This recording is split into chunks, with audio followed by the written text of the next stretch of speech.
எம்ஜிஆர்னு சொல்லாத, அடிச்சிடுவேன், தலைவர்னு சொல்லு அப்படின்னு சொன்னாராம். அவர்கிட்ட சொல்லுங்க, தினமும் இங்கே நின்று சிஎம் ஆஃபீஸே பார்த்துட்டு இருக்காரு, சரியா, வீட்டை காலி பண்ண சொல்லுங்க அப்படின்னு சொல்ல, காவல்துறை அதிகாரியா போங்க போங்க, சிஎம் கூப்பிட்றாரு, நல்லா மாட்டிக்கிட்டீங்க போங்க அப்படின்ட்டாங்க. 2 பேரும் போகிறாங்க.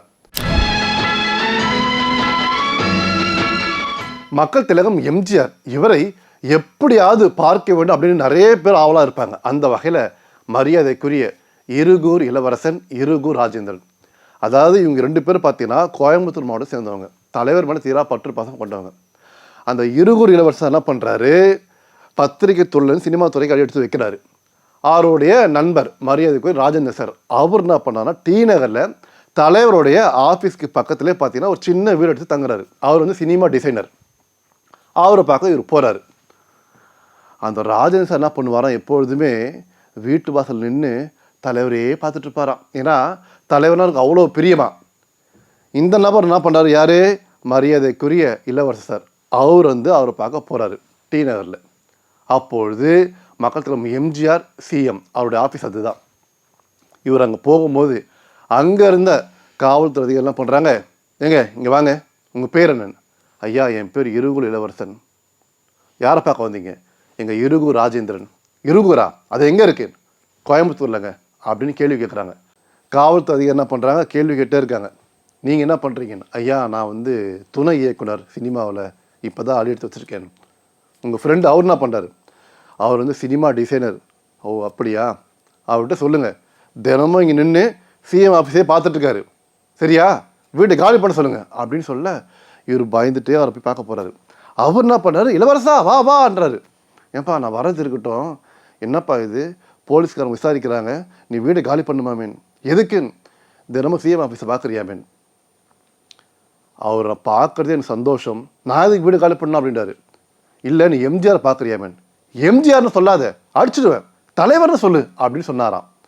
அதன் பிற்பாடு ராஜேந்திரன் என்ன பண்ணுறாரு, இங்கே பாருப்பா, சென்னையிலே அதாவது முக்கியமான இடம்னா டி நகர் தான், அதுதான் நான் இங்கே இருக்கிறேன். இங்கே பார்த்தீங்கன்னா ஆட்சி மனோரமா வீடு, இந்த பக்கம் சிவகுமார் சார் வீடு, இந்த பக்கம் பார்த்தீங்கன்னா தேவர் ஃபிலிம்ஸ், இதெல்லாம் விட என் தலைவனுடைய ஆஃபீஸ் இங்கே இருக்குது, அதுக்காக தான் இங்கே வீடு எடுத்து தங்குறேன் அப்படின்னாராம். அதன் பிற்பாடு அவர் என்ன பண்ணுறாரு, ராஜேந்திரன் சார், இளவரசா இங்கே வந்த பிற்பாடு தான் நிறைய வாய்ப்புகள் எனக்கு வருது அப்படின்னு சொல்லிட்டே இருக்கேன். சரி சரி தலைவர் நீ பார்த்துருக்கியான்னு. அதாவது சாயங்காலத்தில் வருவார், எப்போ போவார்னு தெரியாது, ஞாயிற்றுக்கிழமையில் பகலில் வருவார், எப்போ போவார்னு தெரியாது, ஆனால் முழுசாக பார்த்ததே இல்லை, எனக்கு மிகப்பெரிய ஏக்கம் அப்படின்னு சொல்ல, சரி சரி வா வெளில நின்று பேசுகிறாங்க 2 பேரும். பேசிகிட்டே இருக்கும்போது பார்த்தீங்கன்னா மக்கள் தலைவர் எம்ஜிஆர் கார் வருது. காவல்துறை என்ன பண்ணுறாங்க, 2 பேரும் உள்ளே போங்க அப்படின்றாங்க. அவர் என்ன பண்ணுற, நான் எதுக்கு உள்ளே போனோம், இது எங்கள் வீடுங்க, நான் வாசல் நிற்கிறேன், எதுக்கு போனோம் அப்படின்னு சொல்லிட்டு ஒரு வாக்குவாதம் போயிட்டே இருக்கு. தலைவர் என்ன பண்ணுறாரு, காரை நிப்பாட்டாரு அவர் ஆஃபீஸ்க்கு பக்கத்தில் போயிட்டு, 2 பேரை வாங்க அப்படின்றாரு. காவல்துறை அதிகாரியா போங்க போங்க, சிஎம் கூப்பிட்றாரு, நல்லா மாட்டிக்கிட்டீங்க போங்க அப்படின்ட்டாங்க. 2 பேரும் போகிறாங்க. தலைவர் என்ன பண்ணார், விசாரிக்கிறாரு, நீங்கள் யார் அப்படின்னு. அதன் பிற்பாடு தலைவர் என்ன பண்ணுறாரு, 2 பேரும் கூப்பிட்றாரு, இங்கே வாங்க, உங்களை தினமும் நான் இங்கே பார்க்குறேன், நீங்கள் யாருன்னு கேட்குறாரு.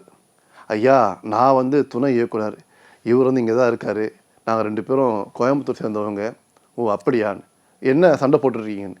இல்லை சார், நான் வந்து சினிமா டிசைனர், இவர் துணை இயக்குனர், இங்கே தான் நான் வீடு தங்கியிருக்கேன், என்னை பார்க்க வந்திருக்காரு, நான் தினமும் உங்களை பார்ப்பேன், ஆனால் ஃபுல்லாக பார்த்ததில்லை, இன்றைக்கி நான் பார்த்துருக்கேன், சந்தோஷம், காவல்துறை அதிகாரிகள் நீங்கள் நிற்காதீங்க, வீட்டை காலி பண்ணுங்க சொல்கிறாங்க அப்படின்னு சொல்ல, தலைவர் என்ன பண்ணுறாரு, அவங்க கூப்பிட்றாரு, வாங்க, இவர்களை நீங்கள் இனிமேல் தொந்தரவு செய்யக்கூடாது அப்படின்னு சொல்ல, இவருக்கு எல்லையில்லா மகிழ்ச்சியாம்.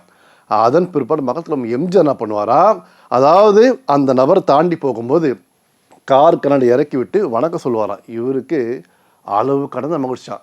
காவல்துறை என்ன பண்ணி நிற்பாங்களாம், இவர் என்ன பண்ணுவாரா, பந்தாவா காலில் தூக்கிட்டு தலைவர் பார்த்தீங்களா அப்படின்னு சொல்லுவாராம். அதாவது மக்கள் தலைவர் எம்ஜிஆரை பொறுத்த வரைக்கும் அவர் எப்பொழுதும் யாருக்கும் எந்தவித தொந்தரவு கொடுக்க மாட்டார் என்பதற்கு ஏராளமான சான்றுகளில் இதுவும் ஒன்று. சரியா?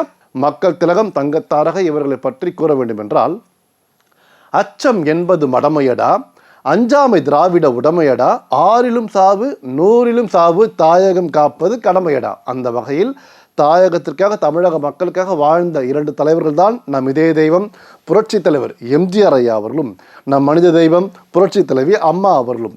இவர்களை என்றென்றும் மனதார போற்றும் என கோரிக்கொண்டு விடைபெறுகிறேன். Until then, take care. Bye from இளவேனில். நன்றி, வணக்கம்.